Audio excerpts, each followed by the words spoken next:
Love to know about life in Patagonia. Is that how you pronounce it? Why you've moved there? And Patagonia. yes, can you tell me a bit about it? It looks amazing. Yeah, it's interesting. It's my father-in-law, when he was alive, was a businessman in Chile, and he traveled all the world. He worked for a pharmaceutical company, and he wanted to have a place away from the city, which is Santiago here in Chile. And he chose this lake, which is called Lago Ranco. It's one of the most beautiful places in the world. And he set up the first vacationer, teeny little home, little one bedroom. And then over the 20, 30 years, it became a 7 bedroom place right by the lake. And Wow. gradually people have moved in around, and now it's become kind of one of these corners of the earth that people really seek out. National Geographic named it one of the most beautiful spots on earth because we're Cool. staring right at these snow-covered peaks, and it's beautiful. It's never cold enough to snow. The summers are really warm. The lake is almost always glassy. It's a really beautiful place, and it's never going to run out of rain, which is, I think, one of the important things of life. I mean, I shouldn't say never, but it's a really healthy place to be. Very green. I get it. And I would imagine you were living in, where were you? Were you in LA before? Yeah, I did 20 California? years in the LA vicinity, and we started to fall in love with Hawaii. My mom retired there, so we would do many times winters in Hawaii, which I also love.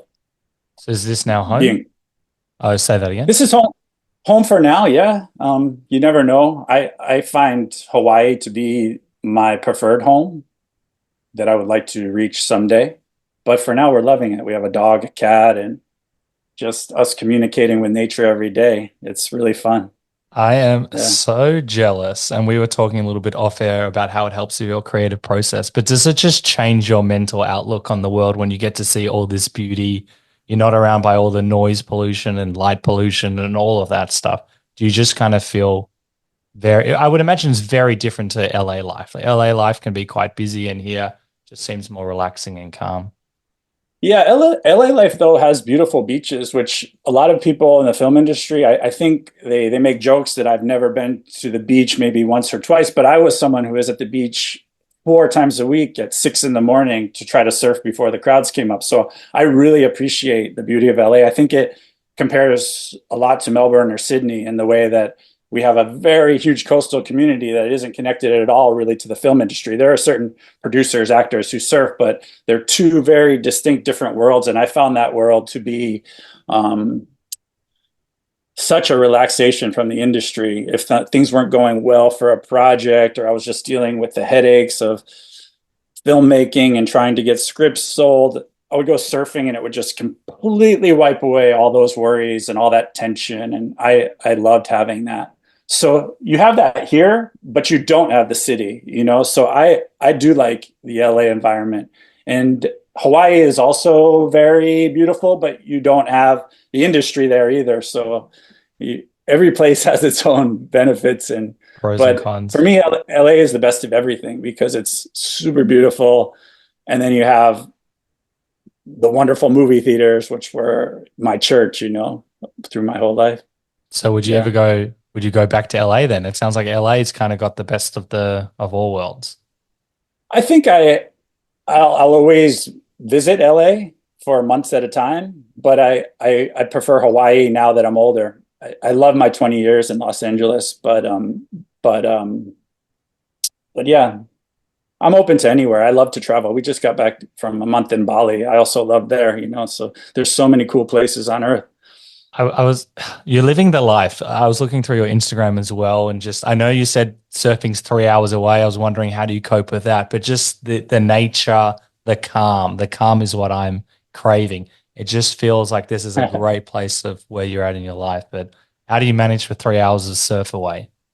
Yeah, you just have to really plan for it. There's a place very affordable. Chile is very humble where I can stay on a, you know, help support the local community and stay staring at this break that I normally have all to myself, which people probably don't realize, but one of the problems in surfing is overcrowding.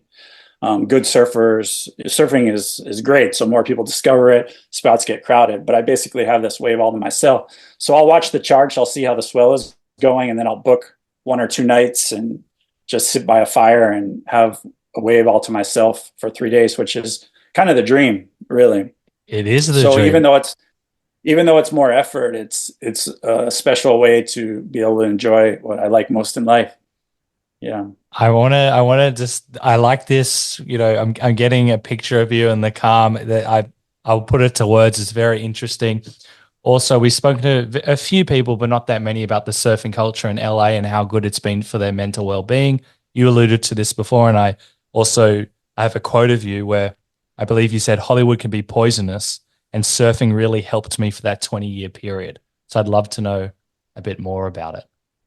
Yeah, I think some people are really getting tuned into the dysfunctional culture of Hollywood, especially through Weinstein and his actions, which are truly monstrous. But there's also this kind of culture of creative vampires that look to take writing, look to take creativity, not only monetize it, but just kind of suck people for all they're worth. And art is definitely not the focus. Businessmen in Hollywood have this saying about it's show business. It's a business. It's a business. But creative people, the business is also creativity. So there's this constant push and pull. I wouldn't recommend the Hollywood path to people who are pure writers or pure artists because there isn't that much respect given to it. It is a business. The movies that studios want more and more are just rehashing old stories and giving people this kind of relaxation period, almost like a narcotic. Or Oh, interesting. and I tested movies for years. This was the most interesting job I think I had, just paying the bills. And I traveled all the country. Every week I would get a different movie in a different city. I remember early on doing one of the Harry Potters in Chicago. And so I got to meet all these. I thought film buffs were like me, wanting to see the latest Scorsese movie or going to the art house to see something interesting. But I realized, most people didn't even know famous directors. They just went to the movies for fun with their family, something to take their mind off the stress of the day. And, that's a lot of what people want. You see now Netflix, I can't even get through most of their stuff. I get like 5 minutes in. I'm like, wow, this is just exactly like this, or it's just a complete rehashing. There's nothing original about it. Yet I'll see a show like Beef and realize, okay, cool, they're making some cool stuff is slipping through as well. But for the most part, I think that's what audiences want out of film. It's not like a book where people are open to a deep experience. They just want something nice and easy and pleasurable for them to watch, It's which is it's not necessarily a bad thing. I don't think. Yeah, it's a very interesting dynamic. And when I was first doing like writing classes, I think the way that you had to pitch was like it was resembled like five movies and it had to fit one of the five. I can't remember what they are. It's like Jaws or Yeah. something or something or something else. And I was like, why can't you be outside the mold? And they're like, well, how are you going to sell it? I'm like, that is the strangest way of thinking. It still doesn't make sense to me. And I know you've got a long history with trying to like sell stuff and all that stuff. But for example, I have one script which I think is very unique. And one of the feedback I got from someone was like, I don't know how to sell it because it's so unique. I'm like, that's a good thing. It's different. Whereas some people in that space, I can see you thinking, they're like, they're purely looking with their monetary lenses. It has to be like this. You have to fit in a box. And I've had very limited experience, but that's driven me nuts. But I would imagine you've had quite a journey there as well. Yeah, I think I got some bad advice early on. I think you have to be very careful with advice in the quest for Hollywood or selling stories, even because everything changes so fast. We're in this world where we're completely tuned into other cultures and everything. The demands change. You can't keep track of them. I read a Yeah. screen. I don't know if it was a screenwriting professor in college or a book, but I read one that said, like you said, these five movies. One was Chinatown, and I love Chinatown. I discovered it when I was probably 19 and first looking into the classics, and I thought, oh wow, that's the kind of stuff I would like to write. And there's some ambiguity to the meaning. It's deep. It explores characters, and then 10 years later, after trying to write my own creations that can aspire to be on the level of Chinatown, I hear the producer talking about that. And he said, when I first read that script, I thought it was complete trash. The only reason I wanted to do it is because it was a respected writer, Robert Town, and it was attracting these great talented individuals. So this advice I received that's like aspire to create Chinatown was completely wrong. The Jaws comparison is right. I think that's what Hollywood really wants, like a crowd pleasing.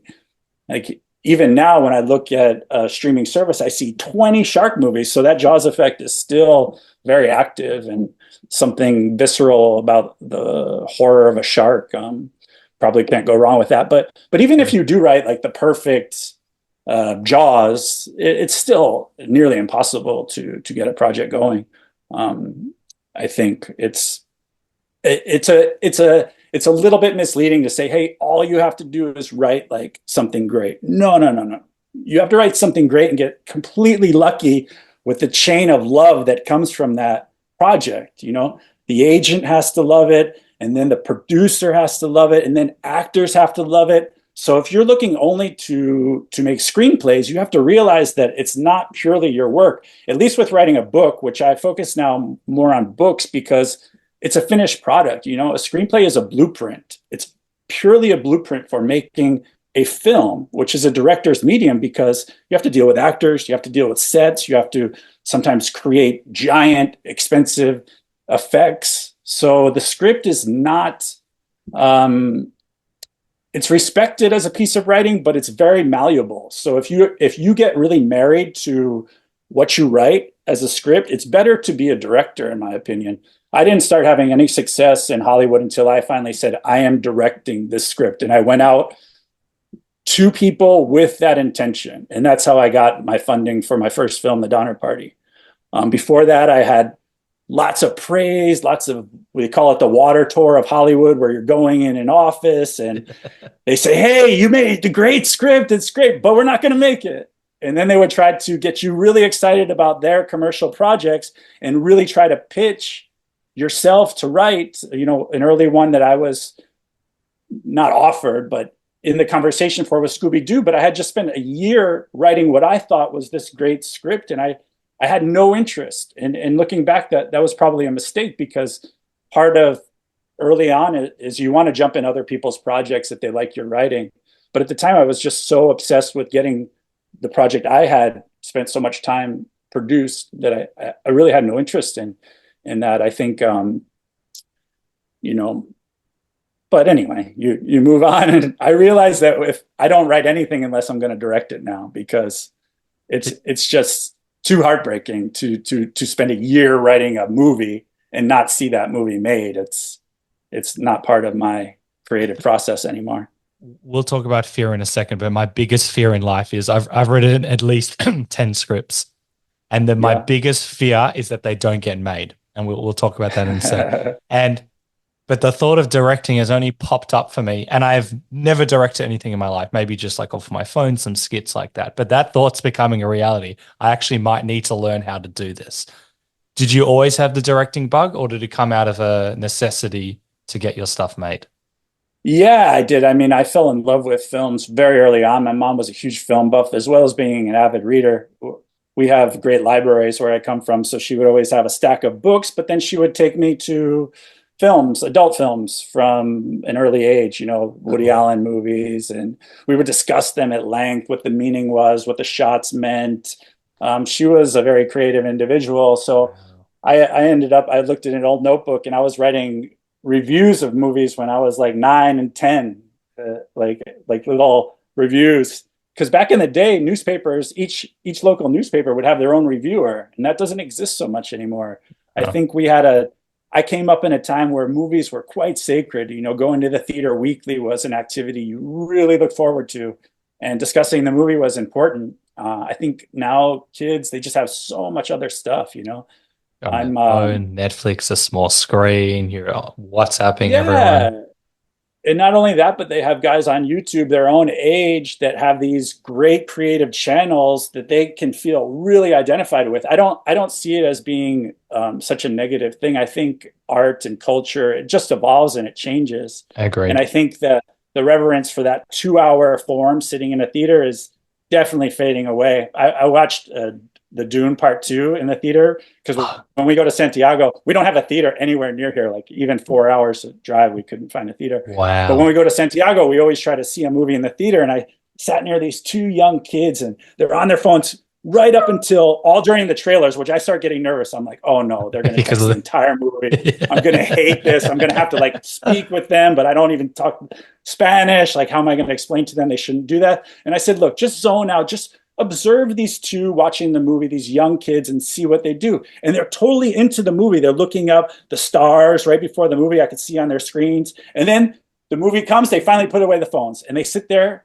and they make it 20 minutes before they have to start texting Oh, their friends. And I thought these are people that were really excited about the movie, but they don't have the attention span to make it this 2 hours. And I decided to relax because, why not just watch these kids and how they're interacting with the movie. And then at the end, they didn't even discuss a word of the movie. They just went right back to their phones. And this could just be these two, but I think it might not be such a unique experience. Back before we had these devices constantly demanding our attention, we would talk for if a movie it provoked a provoked great discussion emotion. for an hour about the film. It was almost as fun as the film to discuss the meanings and the ideas behind it after. For me, my favorite, like if I'm watching a movie at home on my iPad, I'm on my phone, I'm doing all of that stuff. But when I'm at the movies, I treated it, it is sacred for me. And I love the discussion afterwards. What did I pick up on? What did I miss? Oh, that's an interesting thing. Yeah. I love it. I've loved it more in the last few years than I've ever loved it. I think it's the greatest thing on the planet. It's interesting with the intention span. I try not to look into it because I feel like it'll take me down this rabbit hole where it will distract me with my writing and my creative outlook. But it is an interesting thing to think about because of like my parents, friends who have younger children or people who have younger children. You can just see it's all like TikTok, YouTube, and they didn't like June 2, that movie I've been looking.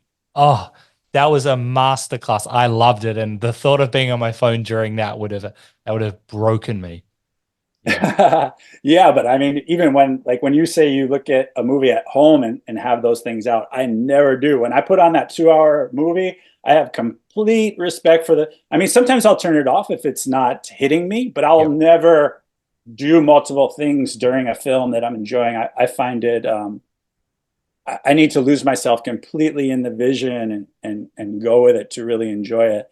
I don't look at film as a casual, and that's what I think the younger generation sees it as just kind of a part of the YouTube and as a more casual experience, not something to disconnect and lock into. That's what I love about it. But after putting out I had never even really looked on YouTube until we released Getaway If You Can, and because people were doing podcasts, I got into it, and now I'm really into YouTube. I find it amazing that creators can completely separate from a studio system, just focus on what they love and generate an audience and hopefully monetize that. I don't know how that works there, but I hope some are actually making a living doing that because there's a great freedom in not having to sell your creative work. To be able to go straight to an audience or to a market. As you know, you've written 10 scripts and haven't gotten any made. That's exactly the path I first came to in 2000 when I first came to Hollywood. Um, writing scripts, not getting made, getting enthusiasm, getting great feedback, getting pats on the back, sometimes doing well in contests, but not getting anything made. And that was the major point for me. I think screenwriters in general, if you want to get into screenwriting, you should be very open to collaboration and be open to switching projects very quickly. Okay, that's not working. I have four other things. I was never like that. When I do a project, I see it through, or I try to. I've written some things that are too high budget to do that, but I like to really see it through, and that's why I think I love to read novels, so I think that's why I've been more drawn to that form, because at least you still have the same challenge of getting a book published. It's very hard to get a top publisher to publish your book, Yeah. but at least it's a finished product. The words exist to be read. Um, Maybe there'll be a market for people's screenplays someday. Maybe people will start reading that. But There, as of there are now, it's just a blueprint. Yeah. You've said I've written at least 20 points just on the last bit you said on top of the 100 points. So we're gonna have to go line by line because you said so much gold. But I've seen someone on this podcast had written a screenplay, like a podcast format for their screenplay. I'm like, that is very unique. I would have never have That's thought to cool. do that. I've written one Yeah. of my screenplays is animation, so it could work in that regard. I want to get it made in other regards, but it's so Oh interesting yeah. what people are finding new Well, avenues. you could partner up with an animator, and Hmm. that's something you could actually do. I when I do a movie, and I'm done with it, I put on a producer hat. How am I going to get this made? Like, which producers have done stuff similar to this? Should I go to if I need a big budget, or am I just going to do it completely by myself? The latest movie, Get Away If You Can, was just started out as an experimental project. It wasn't even something for release. It was just a chance for my wife and I to act together and Very come cool. up with a story on the fly. And when we got the interest of Ed Harris, it turned into a project that, oh wow, like we're really going to see this movie shared with audiences. And it's so funny for me when you see people saying this is a strange movie, and some of the negative comments make me laugh because this was never meant to be like a three-act movie. This was meant to be completely experimental, maybe even not to be seen. So just the fact that people are seeing and discussing it just brings me great joy. Even when the reviews are like people just did not get it at all, it makes me laugh because that was never our intention. We didn't start out saying like, okay, we're going to sell this movie to this person at this day, like a normal script. But I now realize that why people do a perfect script before trying to make a movie, because it's very difficult to manage your narrative without that blueprint in your hand. And it makes a lot of people really nervous. Um, Okay, what to get up? I want to build a backstory because this is what you said, a lot of gold. I want to go through the directing perspective. Um, I know there's Donner Party and how that works. And then you talked about how you what was the profession, the studio tester. There's a big arc that I can see in your life of how you've moved on to the next thing and then directing. So I guess with the lens through directing, you realize that whenever you write something, you're seeing it through the vision of now that you got to direct. So you mentioned Getaway If You Can. I'd love to hear about the journey about how that get made, but I think maybe we should start at Donner Party potentially, because I feel like this okay, is a catalyst for kind of mindset shift and change for you. And I'll give a bit of a sure. backstory. Actually, you can give a bit of a backstory, but I'll just say the one quote that really intrigued me. Ed, your quote is never had so much creative pain. That's a big, big statement. Can you tell me a bit more about this experience? Yeah, the first script that I made that got, say, Hollywood attention, where I did one of those tours and met, was actually the exact story of the Revenant. Did you see this film with Leonardo DiCaprio? It was Yeah. a famous fur trapping mission. So they didn't take my script or anything. It was a famous American event where the guy fought the bear and got left, and it was told from the kid's perspective, not from the guy who got in the fight with the bear, from the kid that was supposed to take care of him. He was a famous guy named Jim Bridger. So I wrote this big Okay. budget epic movie about this early American explorer in his formative years, where he leaves this man attacked by the bear and kind of how he learns about free trapping, because it was a free trapping mission, and is a parallel about American capitalism and the growth of small business and the battle between big business and small business. Just, Cool. trying to write my Chinatown, I guess, really tackling the big themes like Godfather, Just a you few. know. Yeah. And a lot of praise in Hollywood. A big actor was into it who became a really good friend of mine, not quite to the level of getting it made because he had just done a movie that kind of flopped, but he's a big star in the 80s. And, but heartbreaking, it didn't get made. So I said, for the next one, forget this. There's no way I'm going to write all this and spend all this time just to have the whims of Hollywood or luck determine it. I'm going to make the movie.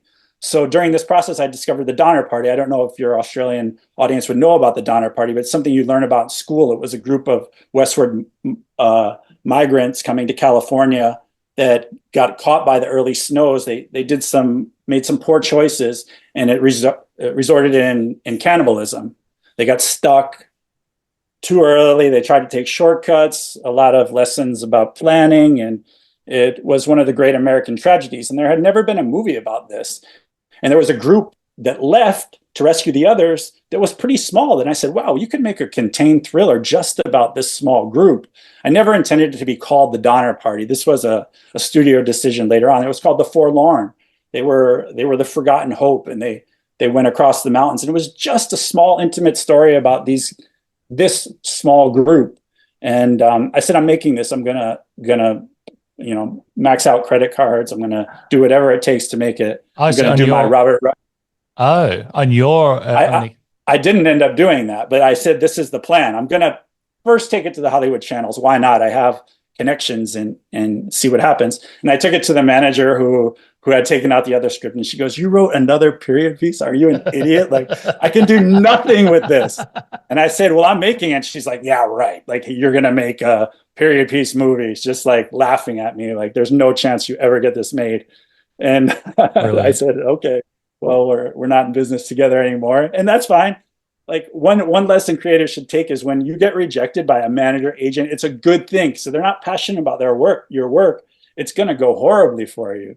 I just read that James Cameron, had to fire his agent because he hated the idea of Terminator. Imagine, like, the guy hated Terminator, and he just said, "Okay, I'm never going to have an agent, and I fire you." And that was James Cameron's journey, personal journey. He had to stick to his guns. So the Terminator is now such a classic. You can't imagine that being rejected by anyone.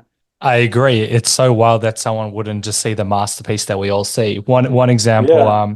I had an agent. I showed him some of my more sci-fi adventure. One was a comedy script. I showed him two. One I won a writing award, and they didn't like that. But I wrote a "It's Always Sunny in Philadelphia" spec script, which is quite different. And I don't know if you've seen the show, but Mm. it's quite different to some of Yeah, the I've other seen it. stuff I've written.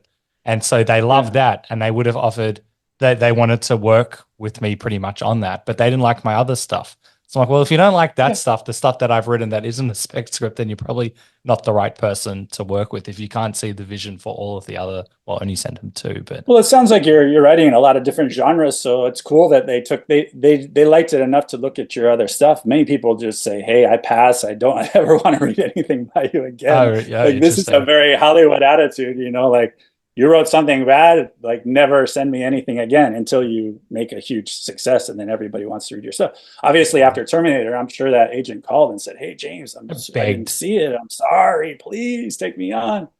But you really need that, and that's why I found that, by sticking to my guns with Donner Party, even though it turned out to be a really negative creative experience, only because I did not have Final Cut. That was the huge mistake I made.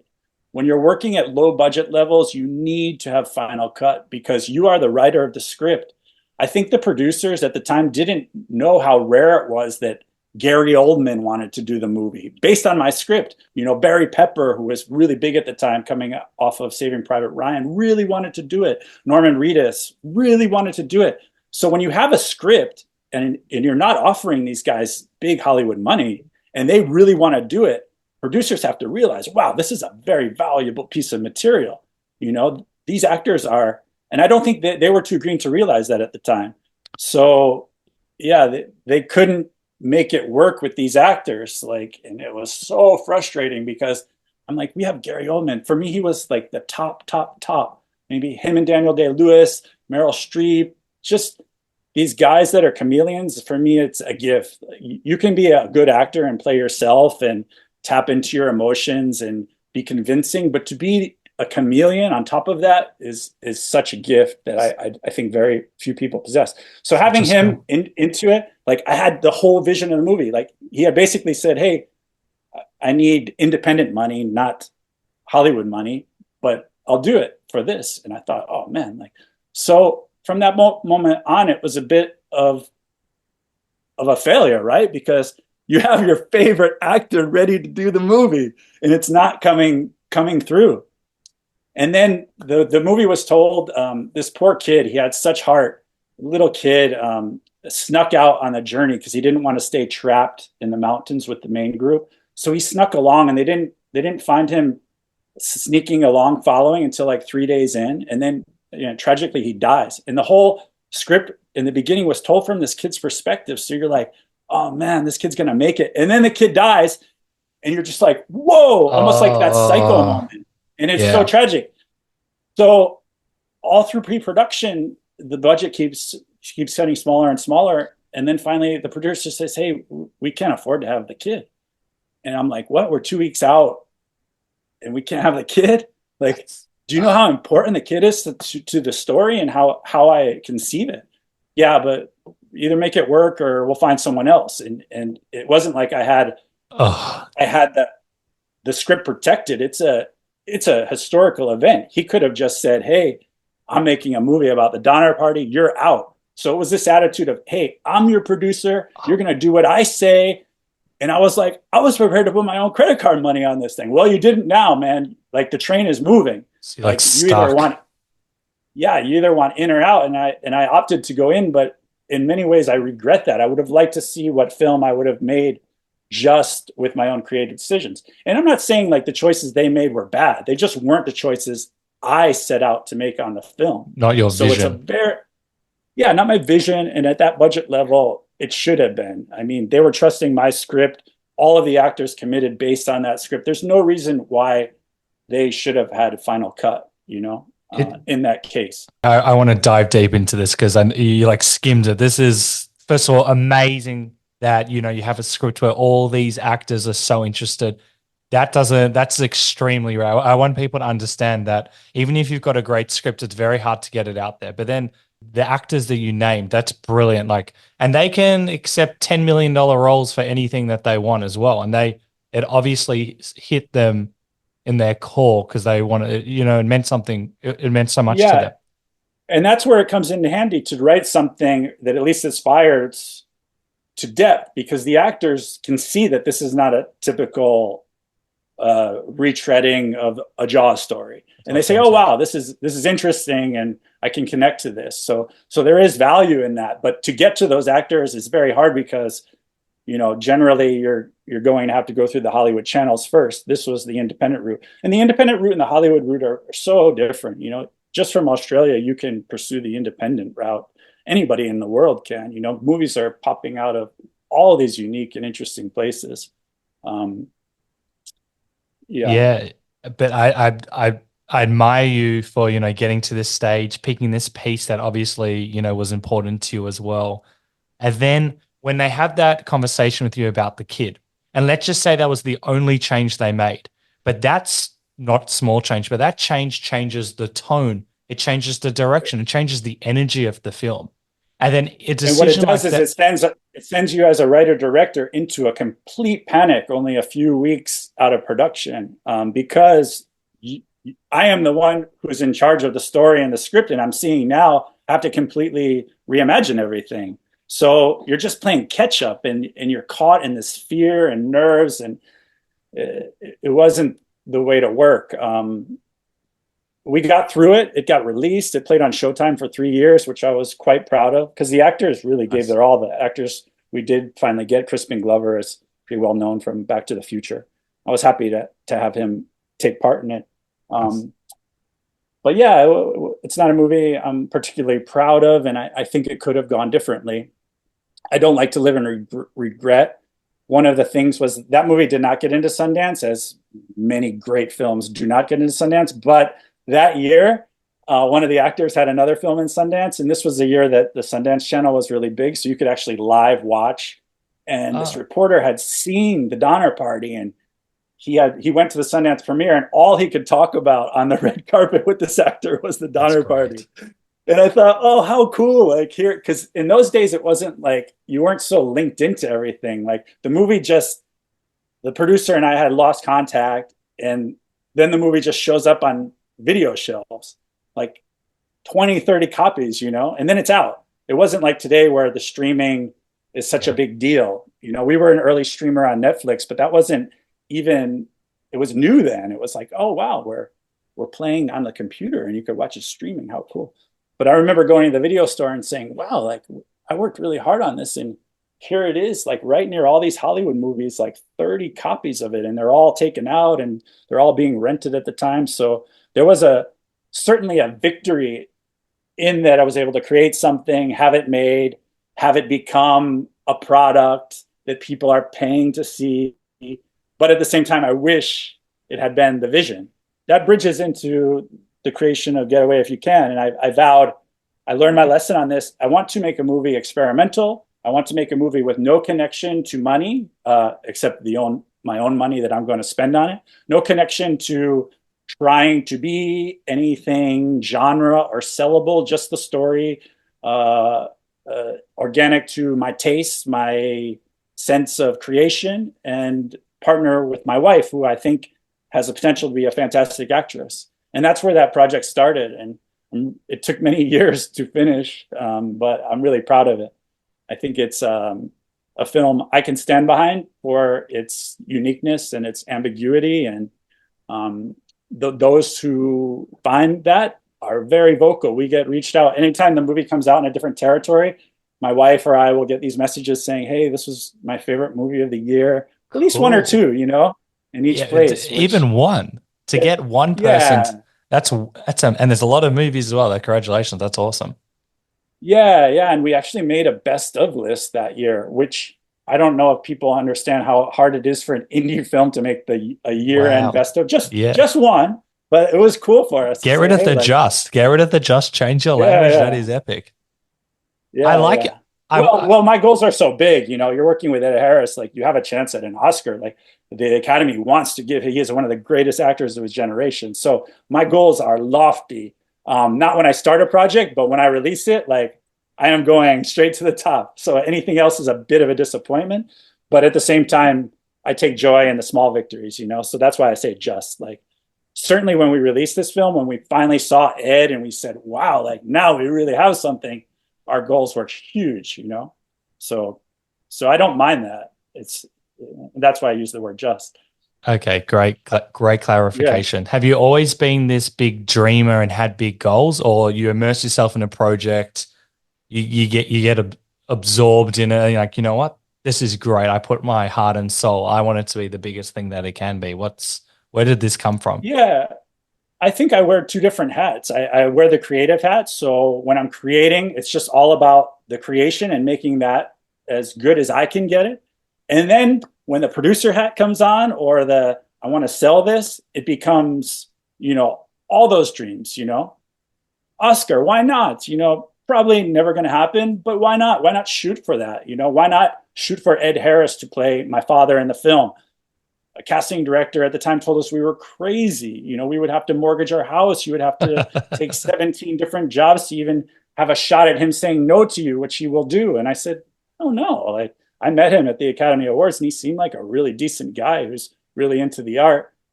Well, go for it. And then he did it. So you have to be very careful of who you listen to in a creative business because they weren't giving me bad advice. Normally, it would be a complete waste of time, but I just had a feeling that if I could get this footage to him, he may respond to it. Based on his film Pollock, do you know this film?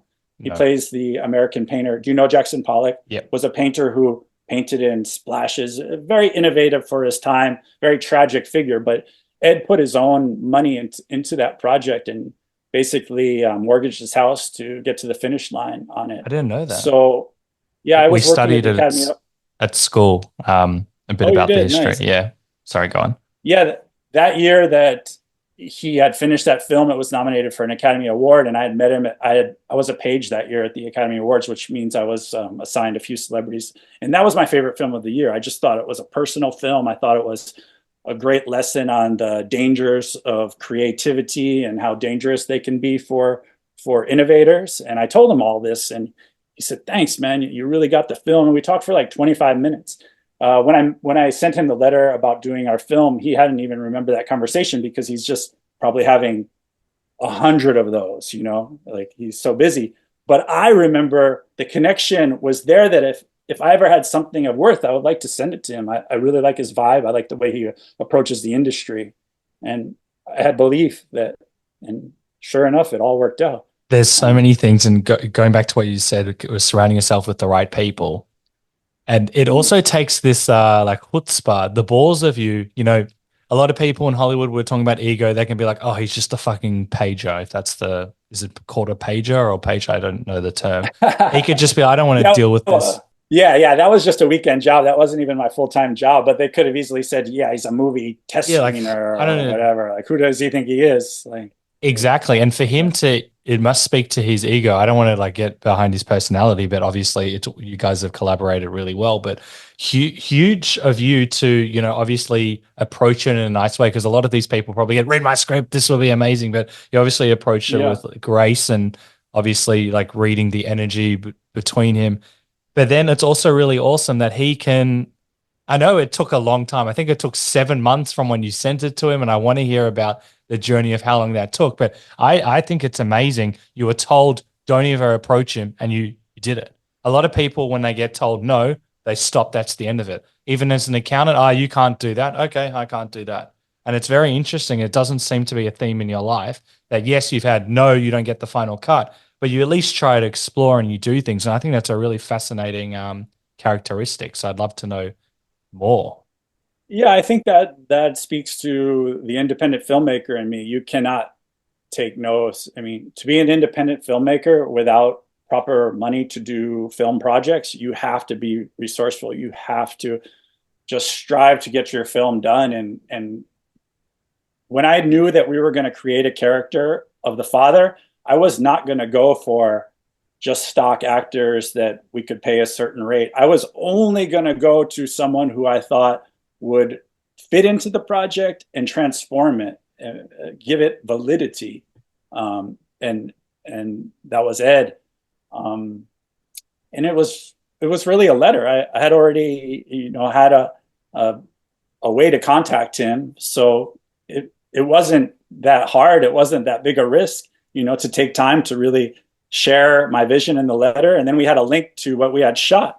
So we were living by what we had shot. And that's what he responded to. If we Still had sent him some kind of script, like you said, the new Jaws, he would have just said, hey, like, send wouldn't this have to my agent. responded. But Yeah. yeah, but he responded to what we had shot. He's an actor first and foremost. He's a brilliant actor. So when he saw our performances, he said, hey, I think you guys are onto something here. I'm not sure how I fit into it, but I'm willing to roll with you. It was very generous. It, it's Um, it yeah. it also takes a vulnerability in your end because I know plenty of people that have spoken to me. Oh, I've got the next pick, and I'm not judging them whatsoever. I've got the next best script. Oh, do you send it over? Oh, it's not ready. It's not ready. Or oh, I don't want to. I can't send it to anyone. And I'm sure you've had many people like that. I can see you kind of smirking. There's a lot of people where they say one thing, and I'm guilty of this as well, but they don't want to get it out because they can't handle the rejection or the vulnerability or insert 100 other emotions. But you still did, and you've done it throughout your career with all the various jobs that you've had as well. Yeah, and I think for some people, I've met a lot of people that have really been hammered by Hollywood and their dreams, ended up homeless or broken or sad, depressed because they feel like they failed. They wanted to be a famous actor. They wanted to be Brad Pitt. Like you cannot approach things like that. You cannot measure yourself against Steven Spielberg. You can, but let that be a dream. Let that be a fantasy. I'll give you a lesson about my mother. I come from a very musical family. My aunt was a professional violinist, played in the symphony in our town. And at Christmas time, we were all expected to prepare some kind of musical, a song or That's a so cute. dance. Like you had to do something creative. So my mom and her siblings were also quite competitive. So my mom was a piano player, so she would always play at Christmas. But her dream was to be paid as a piano player. So later in life, after she retired, she moved to Los Angeles, and I would say, "Hey, like let's get you some gigs. Like you're playing these beautiful compositions." She would do like Bach into Pink Floyd, Wow. into Beethoven. Like she would do all these melding of classical and rock, and it was really interesting. But when I would say, "Hey, like let's go audition you at this piano bar, why not?" Oh yeah, no, no, I'm gonna do it. I'm gonna make the money. I'm gonna make the money. I'm gonna okay, cool, no problem. But I would keep trying to push her, saying, "Hey, like get over it. What is your fear?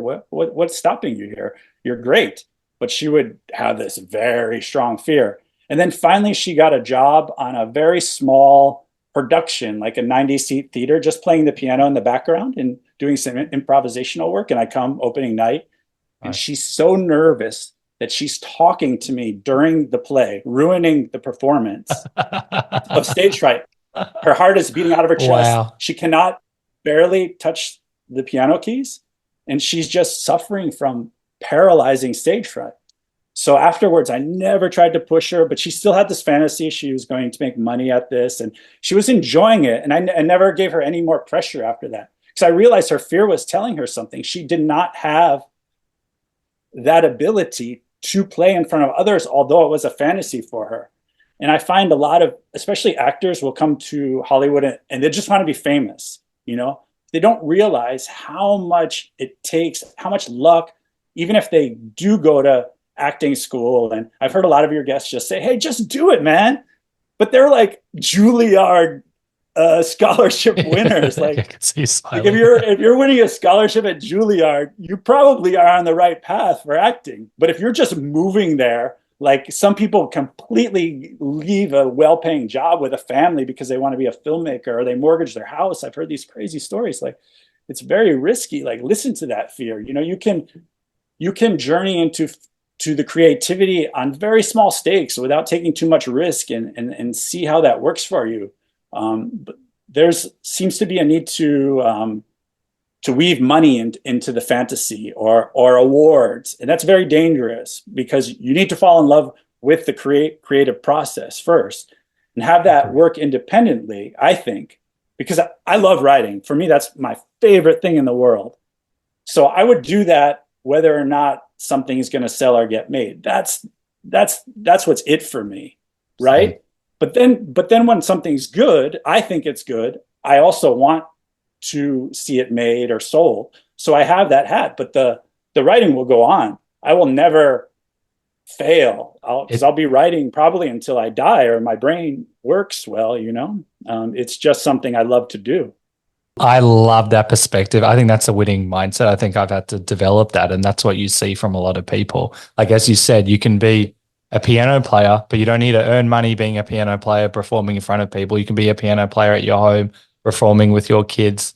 If you love it, you love it. It shouldn't. I think that's a beautiful, beautiful perspective. Yeah. Let's say you're really a funny guy, like you're a construction worker, and you make all your buddies laugh every day, and then they're like, hey, you should be a professional. And then you go on stage and you don't make anybody laugh, because you realize, oh, wow, like being a stand-up comic is much different than just sharing my humor with the world. Like, I think people can, in Bali, I noticed people are super creative. Like, no matter what your job is, you're a driver, they're making these little Hindu offerings every day, and they're really living a creative life, free from the attachment of, I'm going to be a star, or I'm going to make movies, or I'm going to do that. I think it's a very privileged Western thing that we are all able to achieve our dreams. I had a conversation with a young filmmaker who is completely depressed because he doesn't get $2 million, or I think $20 million budget for his movie. And he said, hey, like, what is it? I've been out here 3 fucking years. I'm meeting everybody all the time. I get all these promises. Why don't I have that money? And I said, hey man, do you like film? He made a couple of small short films that got attention. And I said, do you enjoy the process? And he said, yeah. And I said, so look, you can work on a small scale. Millions of people play soccer, but not everybody is Messi, you know, like it's enjoy it. I hope don't let the, yeah. No, I was just going to say, I hope people watch the video, because your passion and the way you're smiling about it, you can't fake it. Like, it is a part of you. Yeah. It's so, like, I've had some of the best times of my writing when I've had my friends over reading my scripts. They don't know how to act. They're all in corporates. I've had so much fun doing that. I am a screenwriter, but when I'm doing that, I am a screenwriter. I feel it is such a great feeling, and it goes on to what you're saying as well. It's the greatest feeling. I want to go back to what you're saying with fear, because it's something I go back and forth with. Fear definitely tells us something. And I come from a slightly different perspective, where you need to understand, is the fear real or not real? So, for example, with your mother, I don't have the solution. I'm not even going to tackle it. For example, I used to get a little bit nervous. So improv helped me. And that was an avenue to then get over potentially stage fright or some of that stuff. Or you can go up and do, when I was an accountant, I did, I forget what it's called, but you basically have to debate a topic to an audience, but it's just you and you've got like a minute to talk about a topic. That was very scary, but the stakes were low. So doing a few of these things have made me a lot more comfortable. So if one is scared, it's my perspective. Once again, it's not the perspective of everyone. It's the what is this fear? How real is it? Is it going to kill you? Okay, let's not go there. But can you work at it so you can achieve that grand goal? So I'd love to know a bit more about it because you're right. Sometimes just saying do it anyway, like quit the job and pursue your dreams, that might not be the best goal. So there is a balance. So I'd love to know a bit more about your Yeah, perspective. I came out really early. I actually really regret going to a liberal arts college because at 18, after high school, I really knew I want to be in the story business. I want to tell stories. I want to hopefully direct. I want to do something in the creative field. But then I listened to my mom and everybody, your guidance counselor, your teachers that say, "Oh, you need a 4-year university," and I actually got a full ride at this small liberal arts school, which was not a good fit for me because I should have gone to an art school at least and studied what my passion was. But I did this, 4-year university, and my nightmares to this day are that I have to go back and do a whole nother semester, studying geology with this professor that's just dialing it in and so for me at that young age it was like go head first into it, man, see what happens. I don't have a family, I don't have a mortgage, I have no responsibilities, and I almost wish I did it earlier. But I think you discovered me on Indie Film Hustle. There was a filmmaker who went in and Right mortgaged his podcast. house, he had kids, lost everything, hundreds and hundreds of thousands of dollars. Like that is a mistake. Never had any experience directing, but just had the dream. It's the dream. We feed this idea. It's no. The dream is great, but you have to live a practical life. We live in a society that money drives everything. So you have to kind of figure out how you're going to eat or how your children are going to eat first. I purposely still to this day don't have, I love children, my wife and I both do, but we have a lot of creative aspirations and goals, and we don't feel it's fair to bring children into the world until we hit a certain level of means and creative fulfillment, because I wouldn't feel I had the proper time for them. So it's doing those kind of things, putting the art first in a way, for me, that make the difference. I think it's a really important way of life is, what you're essentially saying is, also honor your intuition. You can be that piano player at home. You don't need to necessarily, you just need to, one needs to trust their gut, essentially. To be, I hate the word realistic because I have not been realistic and I've had successes, but at the same time, I was an accountant. I hated being an accountant. I didn't do it for very long. And my regret at the time was, why did I study commerce and then go to the uni and then go to one of the big accounting firms? But now I look back, and although if I had my time again, I wouldn't do it. I needed to go through that experience. I needed to learn some of the pain, the suffering, how the corporate works. All of these things, I've also put some into my scripts. I needed to go through that. And that has made me a more well-rounded person and also a better writer. So you also have an interesting perspective where you really learn from each experience is what I'm gathering as well. Yeah, and it's not bad to work different jobs you're not completely happy with. I learned so much. I came out with like $1,000 to my name, and my mom wasn't wealthy. She actually wanted me to start sending her checks when I came out to Hollywood. So money was a big concern. And I learned so much through those early jobs. And I learned also that I didn't love to work, even though I tested these great movies, I didn't love to work in the lower rungs of Hollywood because it made me less enthusiastic about my writing and about my directing. I had the most fun when I discovered poker, because poker is, I'm a big gamer. I grew up in the NES You first like edition. Zelda, which is very Yeah, important to exactly. me. Yeah. And I also just love game theory. Like chess is endlessly fascinating to me, but it's just numbers. But poker is actually much more simple than chess, and I realized quickly, like, wow, like I can make so much more here, and it's a social environment. And LA is surrounded by card clubs, and actually, you have an Australian that won the World Series of Poker a few years ago. A guy named, yeah, Joe Hashem, I think his name is. So I have so it no must be big idea. there too. But I Yeah. love this because I could make my money doing something, and then I can do my film things completely separate. What I found is a lot of people who had aspirations to be directors or filmers would get a job, say, as a production assistant or doing special effects. And that would become so lucrative and they would be so good at that, they would really lose track of what they really wanted. And there's nothing bad about that. They were then making a solid living, but there was many times a sense of regret about what could have been, because if you're talented and creative and in Hollywood, there are many different paths for you to make money, but not necessarily as a writer or a creator or a I director. know, what a Those are shame. I by have far quite, the hardest. yeah, Yeah. it's very interesting. I have a few friends who are earning, I don't discuss money with them, but they're earning big bucks.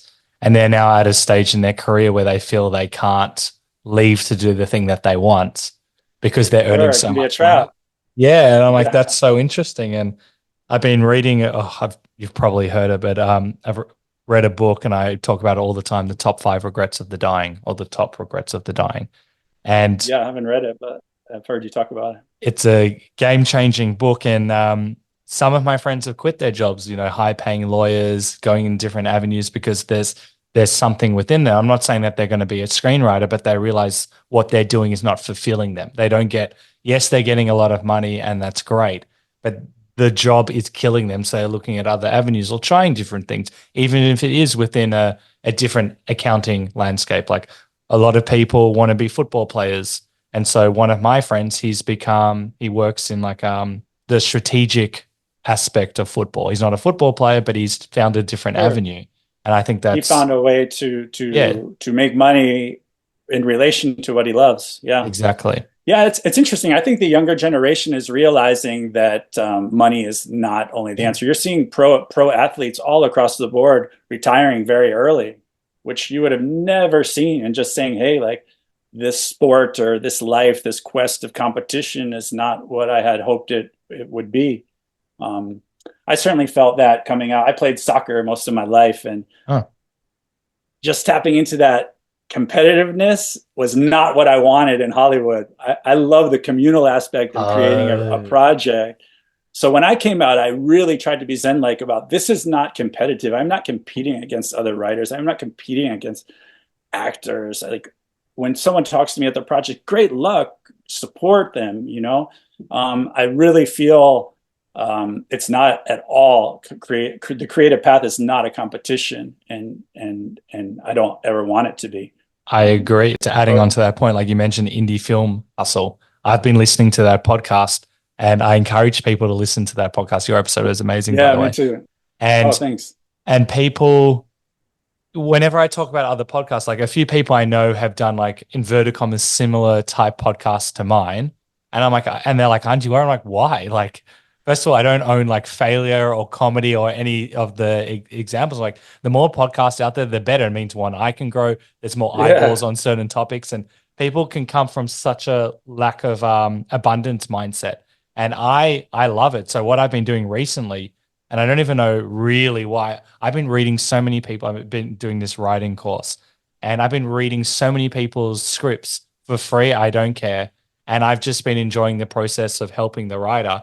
And I feel like if they're going to succeed, I'm going to succeed in some way. I have no attachment to what they do. And I much more enjoy that mindset. Whereas previously I would have been, oh, someone has a podcast. Joe Rogan has a podcast. That's direct competition for me. Like, no, I think that's it doesn't yeah. work for me. David Duchovny just came out with a podcast that it's like the ability to fail or something like that. I don't know Oh, if you damn. saw that. No, I You have know no the guy idea. from X Files, but it Oh, reminded. Yeah, I wondered if you had seen that he's kind of taking the same slant that you are about normalizing failure in the creative arts and making sure that it's it, it's not viewed like so much rejection, and he's very open about that. I think for years people weren't so open about that. It was like I made it as an actor and I'm super happy and it's all good. anything that where you can be authentic and express yourself, it actually helps. And I know it might sound a bit wishy-washy. It actually helps the consciousness of the planet, getting it out there. And that's also part of what your story, like even going back to Donna Party, where, you spent that long getting the film out, amazing job. These actors are interested and you've got some weird people being like, well, if Gary Oldman likes it, I'm still not sure. Like some very interesting thinking. And then, you go through the whole process. You get a film made, which is very rare. Everyone would die for it. And you're like, yeah, here are the pros and the cons, and here's what I've learned from it. I think that's amazing. I need to hear stuff like that. That's also why indie film hustle has been important to me, knowing that it's not you write a script and that's it. You get your Oscar, you get your bag. It's important people know that there's not just one way towards the path of success or life. That's my Sure, rant. yeah, and when I first came out to Hollywood, and I guess '99 was when I moved out there, you really needed a film camera. It was very hard to do a movie on a budget. Now you have a phone, which is HD 4K capability. There really is no technical barrier. Financially, you can be a filmmaker on the cheap. I think the movie Tangerine that's was shot completely on iPhones. It's a you know Cool. big indie film hit. So it's much easier. I Yeah.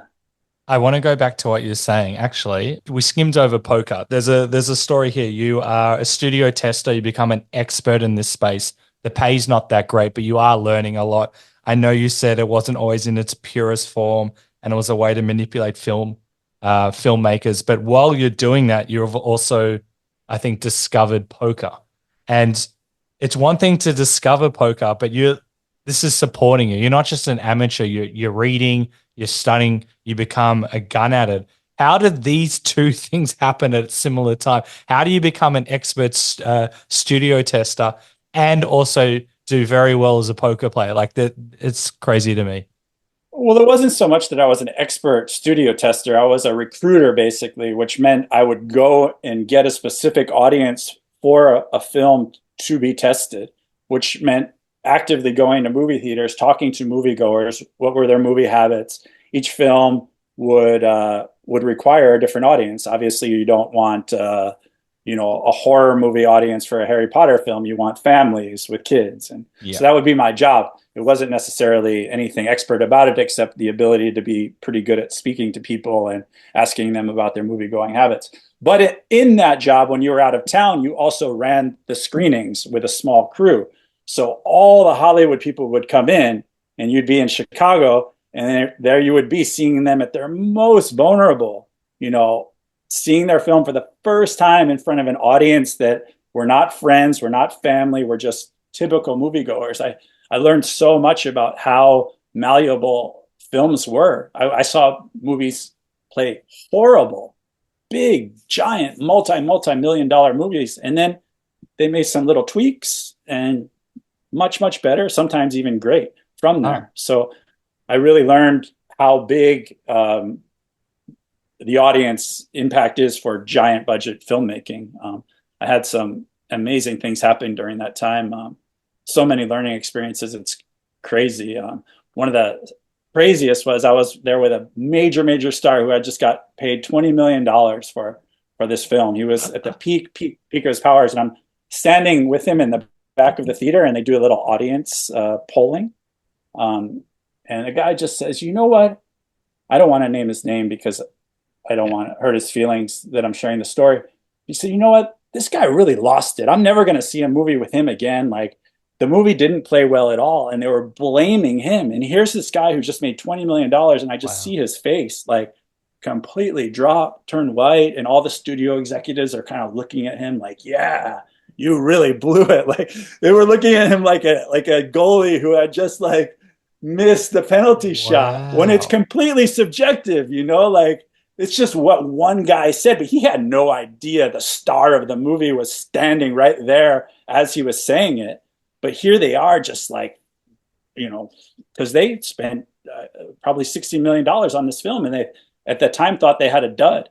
But they went at it, and we tested it 4 or 5 more times, and it never was a classic movie, but it came out and it did some business and all of that. But I just remember thinking, wow, like here these guys are at the top studio, and they're still making giant creative mistakes and learning from them and trying to make the best movie they can.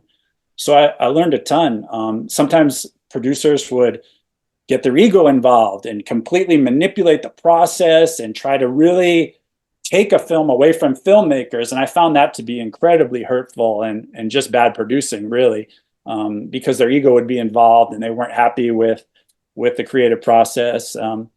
Some I spoke about on Indie Film Hustle. Judd Apatow was the absolute best at it because he comes from a comedy background where he knows audience reactions. So he Right. would realize what jokes were working and which ones could even be taken up to the next level just by looking around at the audience and seeing how it played. So it was wonderful to test his films because he came at it from such an open, not a nervous place of, oh, cool, like I'm seeing an audience reaction. He was excited by that. Many filmmakers, even the top guys, were very nervous about the process because they realized they didn't have final cuts. So if the movie did not play properly, it could be taken from them. Um, so you asked about poker, how that came in. We would do a lot of testing in Las Vegas, and my partner was a big gambler. He actually figured out a way to play slots and gambled so much that he never had to have an apartment anywhere because whenever we didn't Through have a job, slots. yeah, he would know how to play like the perfect amount of hours that the casino would give him a free room. I'm sure he was losing a lot of money. He was Oh, probably just yeah. a degenerate gambler, but at least he had free rooms whenever we didn't have a job. He would just call the Rio casino or whatever and say, "Hey, here's my points card." And he would just go to Vegas for like 2 weeks. Wow. So when we had jobs in Vegas, generally like you're with your co-worker and you end up on the casino floor and he's playing blackjack or slots, and I would just say, hey, like this sucks, I'm losing money. And he said, try poker, man, like you have a very analytical mind. And I read like 4 or 5 books right away because I had just so much time in my hands in Las Vegas, and it was luckily during the poker boom. So poker just exploded in the early to mid 2000s, just exploded across America. It's not like it used to be, but tons of people were just playing that really didn't take the time to read or understand odds, or just were just having fun, just gambling. And that's not what poker is about. Poker is about making intelligent choices and getting it in with the best hand. Basically, that's the main goal. Like having the patience to wait for good cards, and then it's called value betting. That's 90% of what it was. And I realized that right away. And all of a sudden, I'm like, wow, I'm making like triple what I'm making. Is this sustainable? And it was. I mean, you can lose on any night, but it was very sustainable. So gradually, I wasn't putting up with the same amount of shit through the job, Yeah. because I would say, hey, like, I really don't need to be talked to like that. I'm making triple, like, like it gave me this kind of freedom. And I just said, hey, like, I can't test movies anymore. It's such a high pressure, high intense environment with so many egos coming at you constantly that I certainly didn't love it. It wasn't what I wanted to do. And I really found a satisfaction in being able to make money at something. I like poker a lot. I don't love it like I like writing, but I still to this day find it fascinating and interesting. And I have no idea if I went back to it full time, if I would be encountering the same bad players and be able to make as much as I did during that time. But I hope so. I think it's wild. You've got this passion for, creativity, writing. You're in this space, you're building your way up. And then you're like, okay, I'm just going to become an expert poker player while at the same time. I think that's mind blowing. I don't think you realize how interesting that is to just be doing two things and trying to, be the best that you can. I tried to tell some people how easy it is, but I realized it was just a natural talent for the game, because it's not easy for other people. They equate it too much to money. They get super scared. Oh, I lost $5 in the last 20 minutes. Like, hey, like I can lose 3,000 in one night. Like, it's part of the game. You're going to lose, you're going to win. But I realize it's just a unique mindset that makes a professional poker player. They say only 5% or even less actually make money, and I believe that, because most people are just blowing off steam and gambling, but it's not about that at all. You're the type of person that's probably rubbed me dry in the sense that, our friends used to be like, let's go to the casino and play poker. I'm like, why? And they're like, oh, it's fun. I'm like, I'm going to lose. I don't know how to play. I'm like, yeah, but it's fun. And so like every Saturday night, a lot of my friends would just, it could be $5 or $10. And that's what they were doing. I'm like, you're just giving your money to someone else. I never like quite understood it, because I'm just giving up my money for something that I don't even enjoy. So then you've got someone like you who's, understands the game. So you're just getting money off people like me, which Good for you. I deserve to lose the money when I was doing things like that. Yeah, and there's some really great books written on poker. I was lucky to come up in a time that all the books were coming out, and the psychology of gambling is really interesting. You cannot have the addiction to gambling to be a professional card player. I Yeah. don't at all. I really hate losing. I don't like losing the money. But when I do, it's because I have aces and I just get unlucky, or it's just what we call a cooler. It's just a situation where a player is playing horrible, but then he gets completely lucky with a giant hand and I have to pay him off or something like that. But my friends, sometimes who are even better poker players than me, they would have the addiction to gambling, and I'd see them playing like blackjack or something, and saying like, "Hey, dude, you just made like 4 grand. Like you played impeccable." And I would see them playing, and I would say, you can't beat these other games." Yeah, yeah, I know. And inevitably, it would go wrong for them, because gambling is a very dangerous addiction up there with alcohol, drugs, anything really. I know, and So I'm glad that you say you, like literally only 5% of people, and it's important to know we've had quite a few guests talk about how it's impacted them. And I say it with my friends as well. And it can just be $5 here and there, but it can build up if you don't have kind of the mindset that you have. It's a very unique one. Sure. Yeah. Just read the memoir by David Milch, who created Deadwood, and he had a gambling addiction, and he Oh, was wow. taking all this great money he was making in Hollywood. Yeah, I think he was betting sports, but millions. Like he would just Jeez. take the check and just go to Vegas and blow it all. I couldn't believe it. I thought, oh my God, how sad. Like he's ended up destitute, and he's one of the great storytellers. Did you ever watch Deadwood on HBO? That's what he's most famous No, for. it's on my to-do list, Yeah. but you probably heard that a lot. Yeah, so it's a very dangerous. I'm not cavalier about trying to get people into it. When people were struggling, I would say, "Hey, come with me. Like I'll show you how to play poker." And now I never do that because I realize it's a very unique skill set. It's very dangerous. It's for the right person or for the wrong person, it's very dangerous to introduce them to that environment. Yeah. True. I appreciate that. And while this thought's fresh, you talked about all the shit that you got by being a studio tester. Is this when the no bullying policy was introduced? You told me about this. It sounds very interesting. You have a no bullying policy. Oh, at the beginning, yeah, because you said don't we No don't sorries. I forget. Yeah. Yeah, no sorries. And yeah, I feel like the culture of filmmaking in general is did you know about the Stanford prison experiment? Have you ever heard of this? I have. Just Uh, remind me. Someone brought it up, but it just left my mind.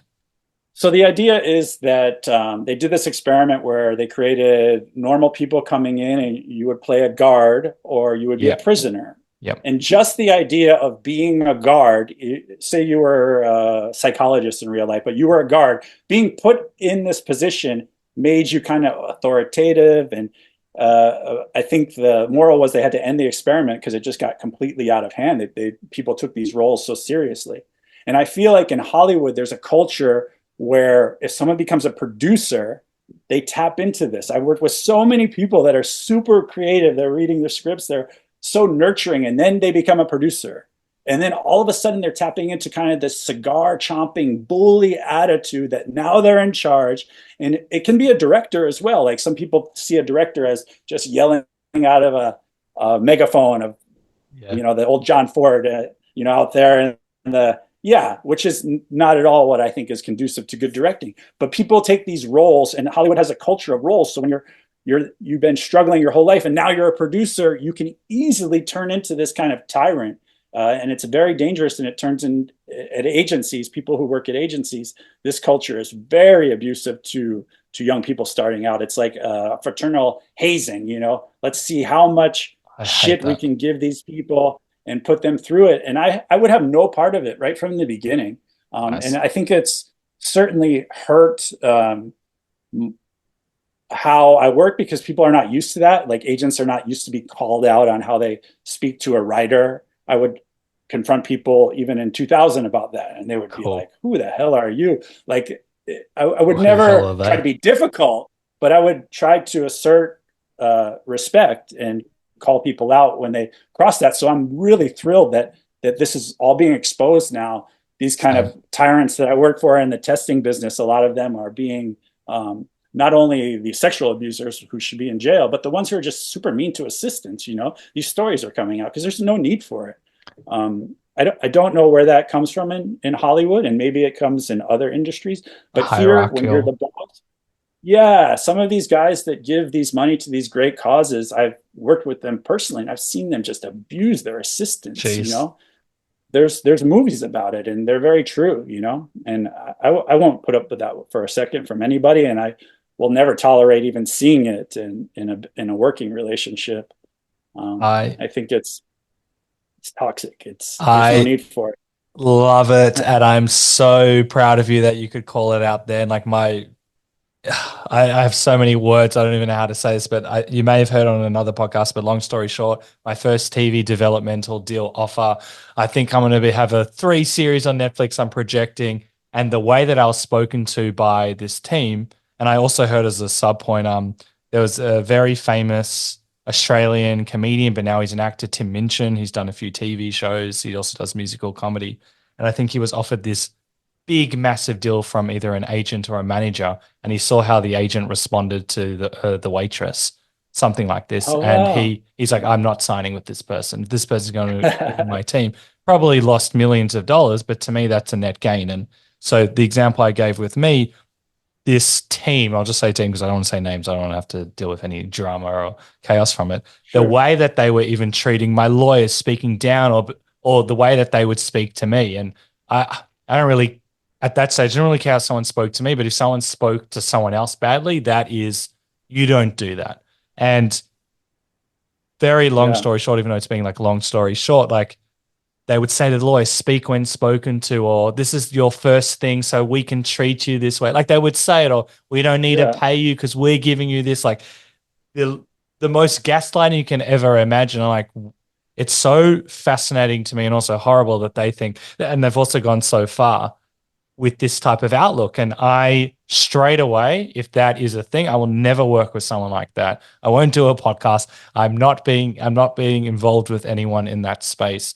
It is Yeah, I think it's disgusting. important. I think it's just the culture. I think people, especially in Hollywood, maybe more desperately than anything, they want to be part of that culture.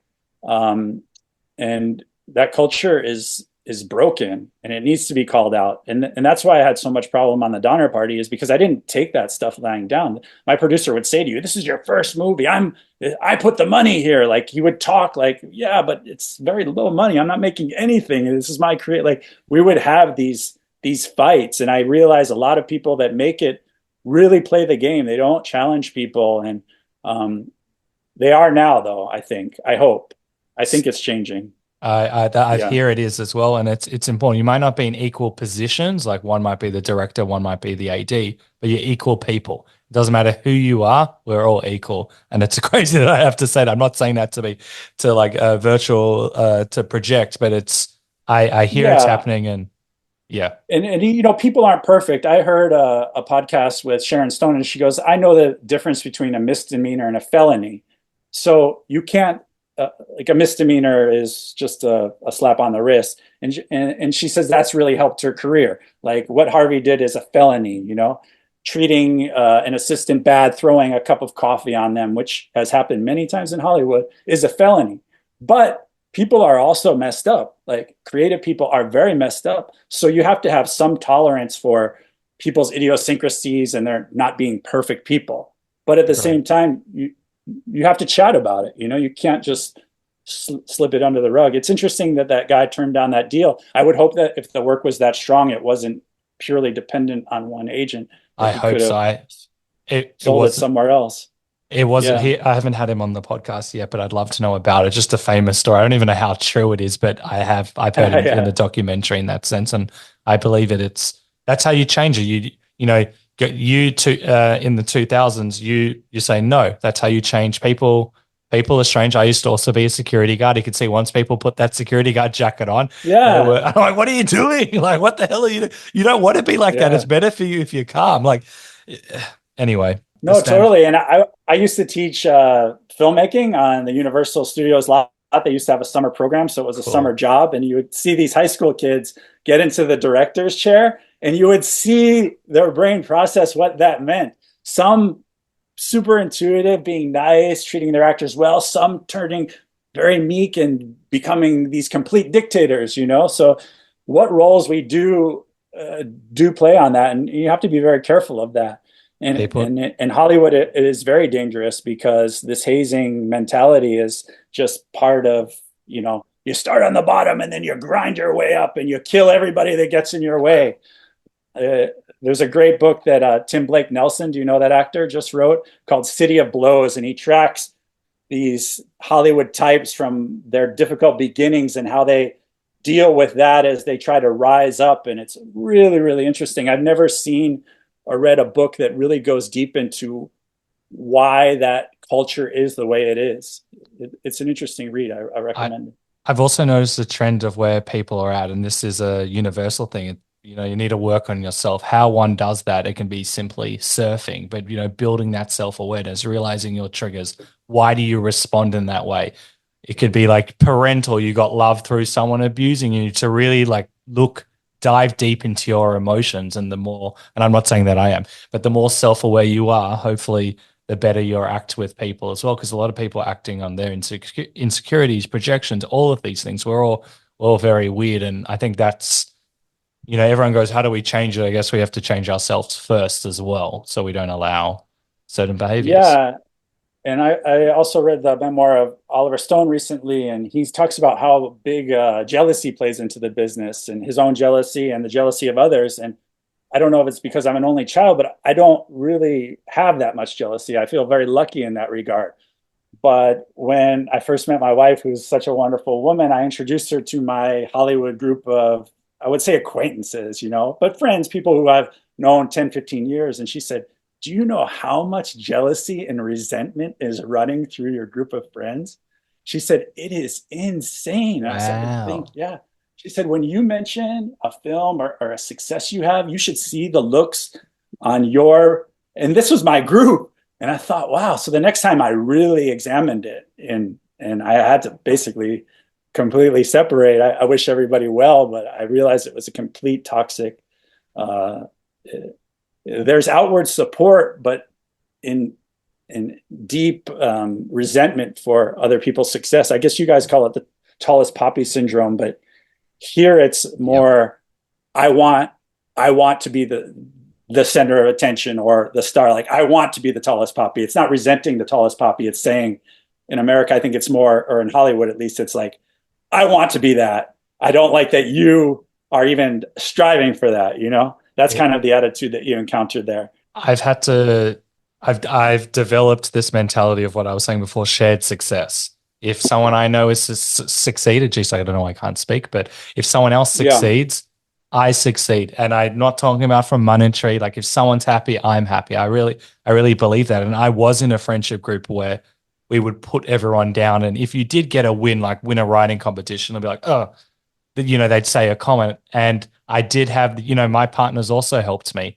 She's been amazing in that Nice. regard. And it's, I've also kind of changed the dynamic or changed friendship groups along the way, because if someone can't support you, like when you're doing well, you can't be in that environment. You want everyone to thrive. There was this one example where my friend called me out. He's a YouTuber, TikToker, and we're best friends. And I didn't share in his success in something that happened. And he didn't care, but he Mm, cared, hey, what's happening with me? And I realized I was jealous, and he called me out on it. And it was the best thing. This was a few years ago. It was the best thing ever. I'm like, you're right. I'm so sorry. And I looked into it. Why am I jealous? Oh, this person's doing what I would like to do. But it's not a reflection on that person. It's a reflection of where I'm at. And I realized sure. that was kind of like the shift in my thinking. I'm so glad that I have environments or friendships where we can like call each other out. Doesn't necessarily mean this person's not supportive, I'm going to cut him, but also being able to have relationships where you can discuss these things. And yeah, that's Yeah, I think it's important. I think there can be very destructive forces when you engage envy in something so subjective as writing or filmmaking. I think also the culture of film festivals is dangerous for people because we premiered Donner Party at Austin Film Fest and we already had distribution, but none of the other films had distribution. And you're competing, like it is set up like a competition, which is ridiculous. Like I think film festivals should never just give awards because these are fragile little art films. They shouldn't have to say I am better than this film with that got lucky and got this big star, or this film that has distribution. And I felt it from the other filmmakers, this deep resentment. And I thought, wow, like this is not the environment. And I caught some people just saying how bad our film was. And it wasn't that they even thought the film was bad. It was like they were resenting that we already had distribution in place. Our film was going to be on Showtime. Our film was going to be on video shelves. And I didn't want to engage in that energy. I was actually very pleased that for Get Away If You Can, our first premiere was in a movie theater that our distributor booked. We were able to invite the people we wanted to. It was such a supportive energy, and we're sitting with Ed Harris, and it was a proud moment. You know, it wasn't nervous looking for distribution or competing against other films. And you know, yeah, I think the quicker people realize that the creative arts are only you and the creativity and not against anybody else, the more secure and happy they'll be in I their agree. journey. I agree. And adding to Yeah, what you said, it's important who you surround your time with, your energy with. And last point definitely. on that, I had a guest that I just released, and he is a very successful comedian, but he never had success in terms of, and I say success in inverted commas, being on like the Leno show or doing like, your 5 minute bit on one of those talk shows. And Sure. to most stand-up comedians, that is the success. But he goes, no, I can, I've got a house, I can do sell out shows. One person might think that's the success, but I'm able to succeed in a different way, and this success is much better for me. And it's very important to hear. I reckon what we're going to do now, if we have time, is a rapid fire segment. Sure. What was your first meeting like with Ed Harris when he'd seen the film? Oh, it was amazing. It's closed now, but it was at a restaurant in Malibu called the Roadhouse, which is like a legendary Hollywood meeting place for Malibu, because it's when you're coming from Santa Monica, as you're heading into Malibu, right on the PCH, and it's just got this legendary Hollywood history. And we sit down. He said, "Hey, man, I watched your stuff. What you guys are doing, nobody's doing. It's very, very interesting, but I I don't think I can do it. I've got this show Westworld." And by the end of the meeting, he said, "You know what? I'm going to find the time, work me into the thing. I love your guys' energy. I love your approach." And this meeting was meant to be taken to say, "Hey, I encourage you to keep on with this creative piece. It's very interesting." And then by the end of the meeting, we had won him in our movie. So it was absolutely the best meeting of all time. That's Yeah. so brilliant. And it's also just a kudos to you. I think we skimmed it that you filmed this piece that, mate, you didn't even know if you're going to get it out there. You'd already done it. And then you pitched it to him as in, we're going to add you into like with different scenes to perfect it. Yeah. Very unique. Yeah, because the initial exercise was an acting exercise between my wife and I, and to be telling a story without having to rely on a script, which is very dangerous. And I, now know, wow, okay, this is why people spend so much time on a script, because you're improvising and then you're using that improvisation and you're editing the scene together and you're saying, what comes next here? I'm almost turning the filming process into the writing process.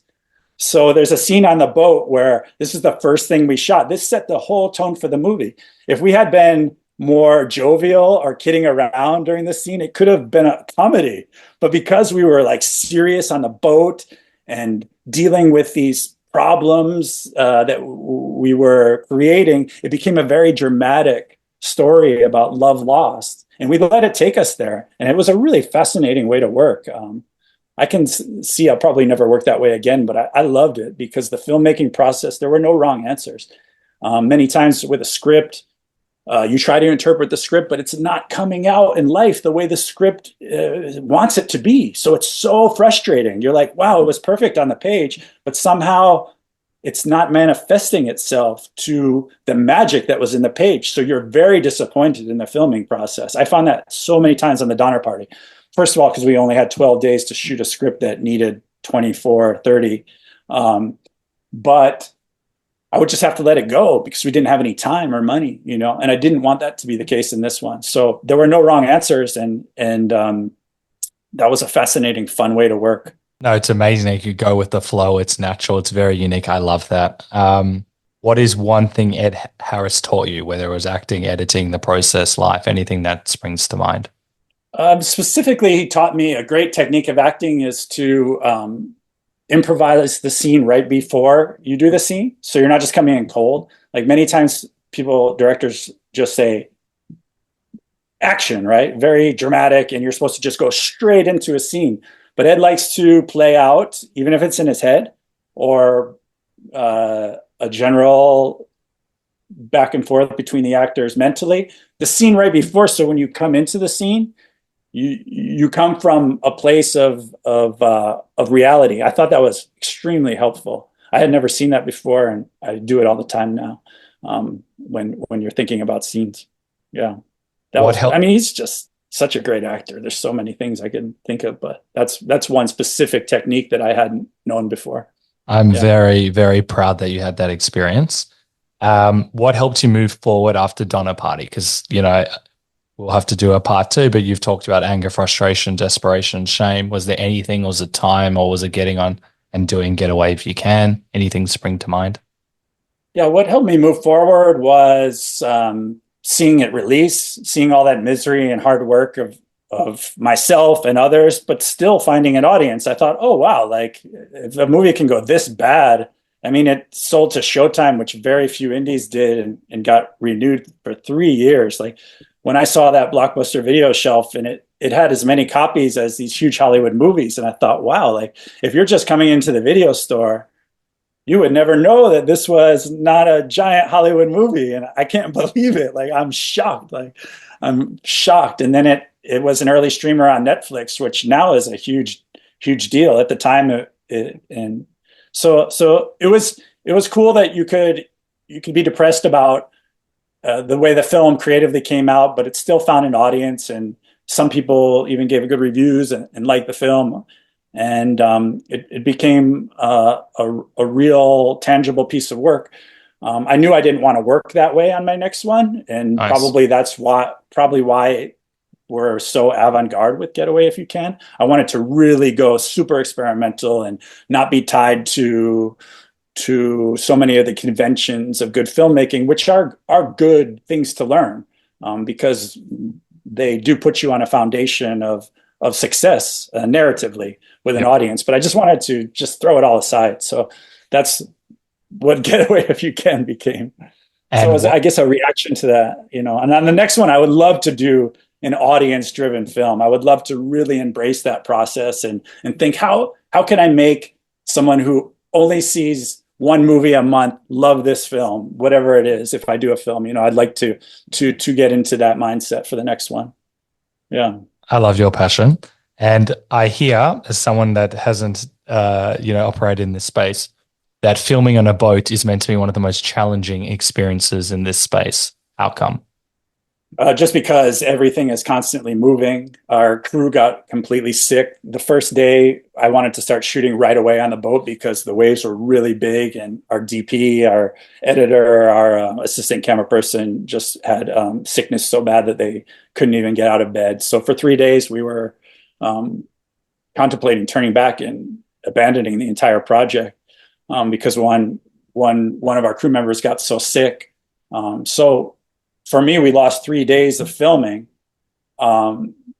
But once we got there, the water was calm. People got more healthy. But if we That had was been out at sea, we wouldn't have been able to make a film. So that's why. I mean, the ocean is not for everyone. I grew up on the ocean, as my front yard. So I love the water. I love being on boats. I don't love so much being on the open water on a sailboat going bam, bam, bam, bam, bam, bam, bam. I'll probably never do that again. But that's why it's so difficult. It's a very particular way to work. Yeah. And it's a crazy, crazy journey of, almost turning back. I think one guy was bleeding as well. Did he have like nosebleeds and Yeah. a He was decision? coughing. No, he was coughing up Oh, blood. Yeah. They said 1 or 2 more days at sea and he would have had to be emergency vac out. Some people just have a really, really dramatic that's reaction to life at sea. Yeah, luckily my wife and I didn't like it. It wasn't pleasurable for us. We're taking Dramamine, which settles the sickness a bit. But our editor, Andreas, he would have died. Like if we didn't, or it was luckily a 3-day journey. So it wasn't so, but if it was 18 days, I don't know that he would have made it. He Well, just, yeah. and you could still The fun, produce a piece like that. That's crazy. Not for the, me. the funniest part about it was as soon as he hit land, he like demanded to get to a satellite phone so he could call his girlfriend in Argentina and apologize for all the bad stuff he had done and say, "I love you. My life flashed before my eyes." Like he really had this emotional moment of, I could have perished. And yeah, Near, he said, "I near. was planning to just quit your movie as soon as we arrived, but then I realized I can't get out. I'm stuck on this little island off the coast of Chile, and there's nowhere I can go, and I'm not going to take a boat back after that experience." So Amazing what a near-death experience can do for you. And your novel, I believe you're a very good writer, and obviously in many regards. I think this has taken you 10 years. What has, can you tell me a little bit about what the goal is and yeah, 10 years is kind of interesting because I'm a long-term project kind of guy. It's not like I'm working on a project every day, 7 hours a day for 10 years. This was a story I discovered through my own creativity 10 years ago, but it wasn't complete. So it's just taken 10 years to get to a point of a novel, which I think is a much different kind of writing than screenwriting. And very? I had to develop that skill. I love reading probably more than even watching movies, but at the same time, screenwriting puts you into a category of writing for the camera, very brief, very quick. Whereas, literary writing, you can be free and open. You really want to get deep with the character. So it's taken me a while to get this story, which I think works much better as a book, and get my own skill up to that. So that's where the 10 years comes into play. But I've fallen in love with it, and it's gotten some of the best feedback I've ever gotten. My wife forced me to give Oliver Stone an early copy of it, which is now much different than that, but he completely flipped for it. And I come from the generation where Platoon was, a seminal film for me, to see that in the theater when I was 12 years old and trying to understand why men fight wars. And so his praise meant a ton to me. I thought he was maybe even going to try to get it made as a big budget movie, but that wasn't in the cards. But people have had really great reactions to it. My goal is to get it as good as it can and find a publisher for the book. And if that's not in the cards, figure out a way to put it out myself in a way that reaches the right audience. I love it. And that was my next question about Oliver Stone. But also the reason I say 10 years is that I love your outlook. It's not just about getting things done. It's about, you want to put in the time and the energy. This is like part of your soul. And I like that you put in that Yeah, time. they're like my children, like I gave birth the first little baby 10 years ago, but it wasn't ready. It needed time to form in my mind and my subconscious, and what themes I'm exploring, who the characters really are. So it just ended up taking that long to get to the position that I'm actually letting people read it. Which Well, was actually very difficult. I didn't even want to give it to Oliver Stone at the time, but my wife was like, "It's ready. We are in contact with him. Give it to him." And she was very smart to do that because his enthusiasm meant the world to me. and that would Yeah. carry you on for the rest of your life. How did you have a relationship with him where you could give him the book? We were, yeah, we were part of this kind of film club at this in LA called the Soho House, which did weekly screenings, and we would go to one or two movies a week. And basically, if you're a member there, you could also host screenings sometimes. And I really liked Snowden, and I thought it was underappreciated in America. Because do you know the story of Snowden? He was a whistleblower for the military, Oh, but yes, Oliver Snowden. Stone, I heard. Yeah. I know the yeah, story. Oliver Stone made a film about this guy, and I think he should be praised. And he's still a fugitive in America. Yes, he's living in Russia because he was exposing kind of this spying, governmental spying that was going on. So I wanted to show that. And Oliver had such a bad reception to that film in America that he didn't want to show it. And I said, "Hey, would you like to show another film?" And he chose a film called Heaven and Earth, which is about an immigrant who was kind of traumatized by the Vietnam War, a female, and then comes to America. And it's one of his lesser known films. So we screened it, and I hosted a Q&A, and And that's how we developed the relationship. But it was mainly just to show his film. It wasn't at all about pitching him a project or anything. But my wife made sure we marched to his office with a printed out copy of it, and it was a really big gamble because he could have said, "Hey, like you hosted a screening of my movie, like just Exactly. get out Yeah. of my office." But he was really generous enough to read it, and he said to her, he said, "Which part do you want me to read? I'm very busy." And she said, "The whole thing. Read the whole thing." And 2 weeks later, he called and he said, "Dude, I read this in like 2 days. This is Whoa. fabulous. What are you doing with this? When can you meet?" And I went down and met with him. And what I realized with these top guys is, though, it's very hard to get a film made. Their enthusiasm can be super extreme and great, but then they realize, wow, like this is difficult. Like he set me up with his agent at CAA, who immediately said, "Hey, like this has potential, but I can't sell this." And then he started to realize, like, wow, this thing that I thought was great is going to be just another huge hassle. Like he's had 20 projects that don't get made, you know? So, you know, his interest was that he loved it, but he's not at the point of making giant budget Hollywood films. So then after a while, he's like, "Hey man, like I have 20 of my own projects that are so difficult to get made." Like, but still his enthusiasm means the world to me. Yeah, I think I didn't even realize that even for the top guys, how difficult getting movies made or books published are. You know, it's very, most professionals have 20, 30 deep of projects that they're trying to get going, especially producers. Many play the numbers game, try to get involved in as many as they can, which is not the way I work. I am like full steam ahead on this right now until it happens, until you're able to purchase the book on Amazon. That's, I guess, the main goal, right? And then Or we'll books. Yeah. also be able to see it in movies as well, which you'll direct as well. Very hopefully we get it out in cinemas as well. I would hope so. Yeah, it's a big budget movie, though. I don't think that I have proven the to the industry that I can handle a $60 million movie. I think that's foolhardy to think that I could attract that. But I would love to produce and get, you know, Christopher Nolan would be probably one of the few guys in today's climate that could. I mean, he turned Oppenheimer into $1 billion movie. This is crazy to me that the audience, as fickle as they are, embrace that film. It's quite art house, and it's you know, an old school biopic. You know, yeah. But he's a guy that I would love. He could just take it, say, "Hey, I want to do this," and it's done. You know. I have one movie I want him to do as well. We got great Yeah. taste. Any advice you want to give to people who want to try something different on you, but perhaps a bit fearful of doing so? Yeah, I would say just do it. No, I'm just kidding. I would say look at your fear, decide how much you want to commit. Maybe not commit to that this is going to be a moneymaker for you. Leave that aside. I think too much in our society, we've talked about this, but we associate money with success.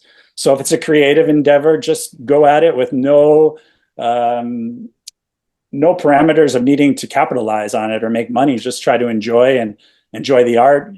Many local communities have places where you can do acting, where you can put on plays, where you can experiment and figure out what you really love. And sometimes for people, just having the dream is enough. You know, just having the fantasy keeps them going, and there's nothing wrong with that. You know, the reality of the business and making a living in the creative arts is not for everyone. It really isn't. Um, I think it takes a certain amount of tenacity that not everybody possesses, and thick skin. Yeah. Very, very well said. I love that. I'm going to plug that everywhere.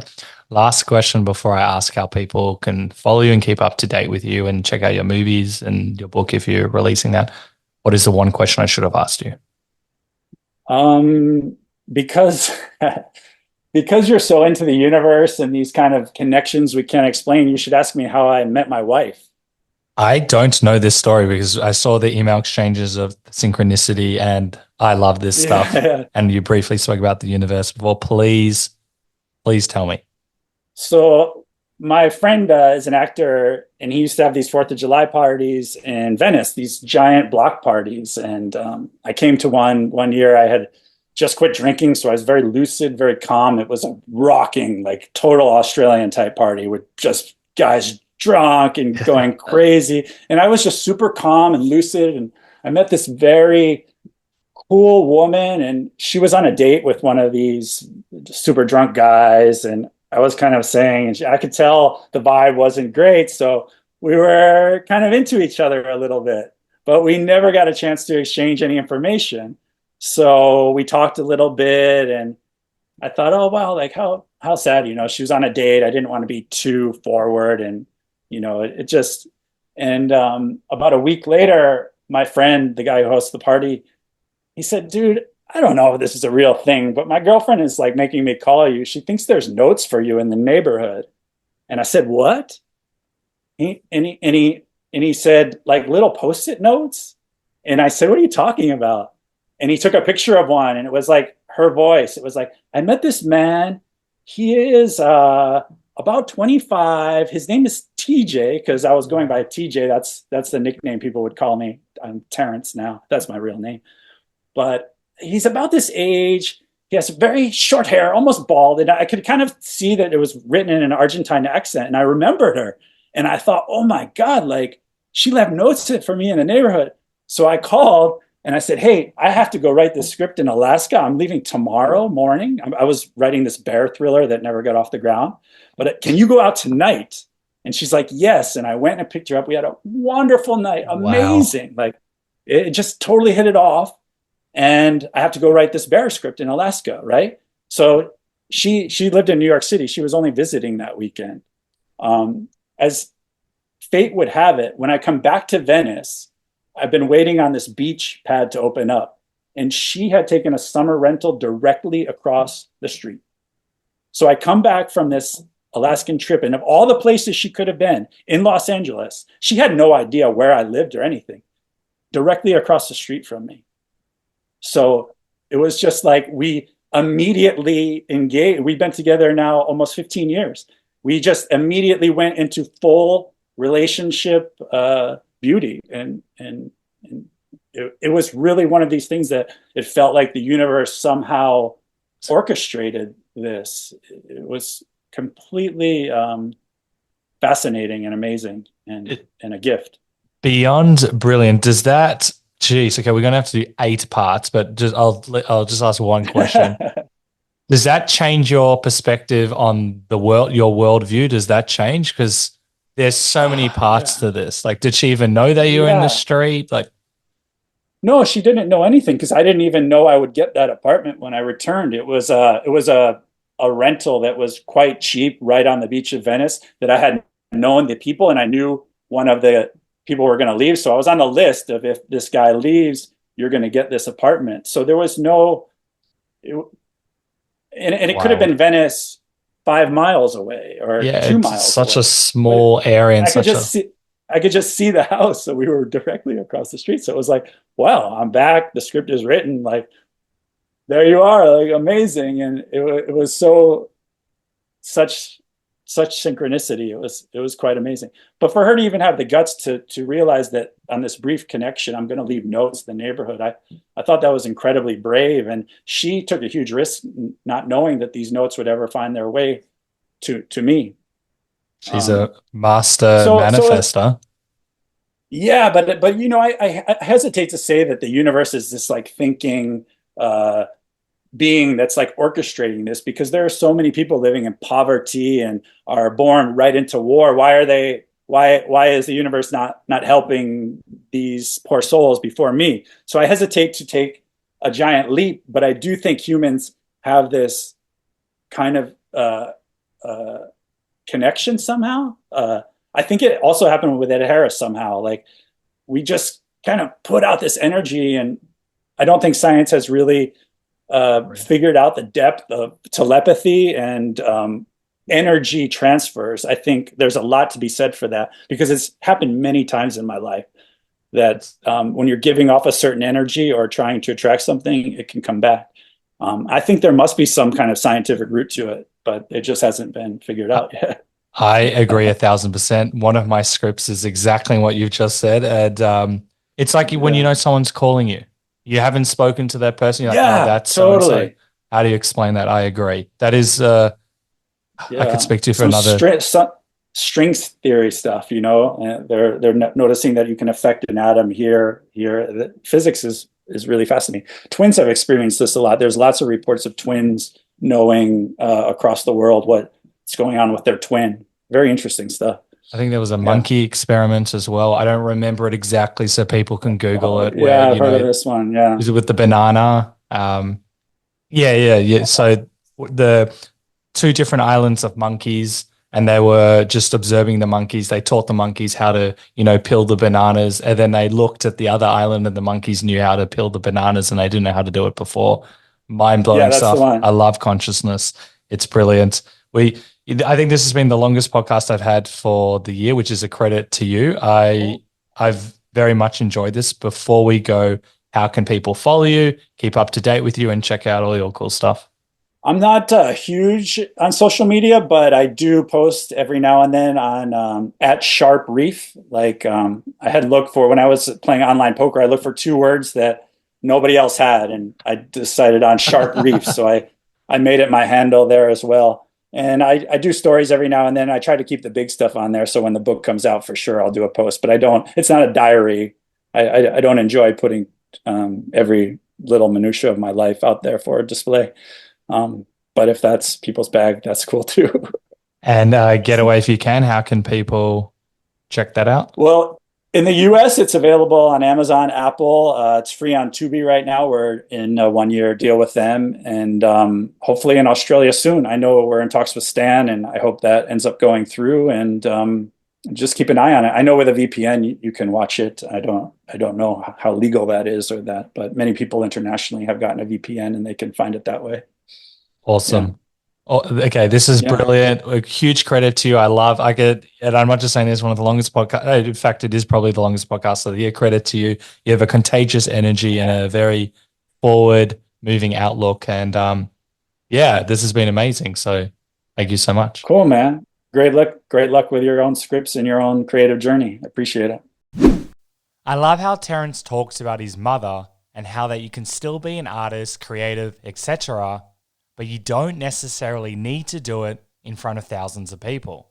Terrence is all about pursuing what lights us up inside, making that the number one focus, not all the external and ego-driven stuff.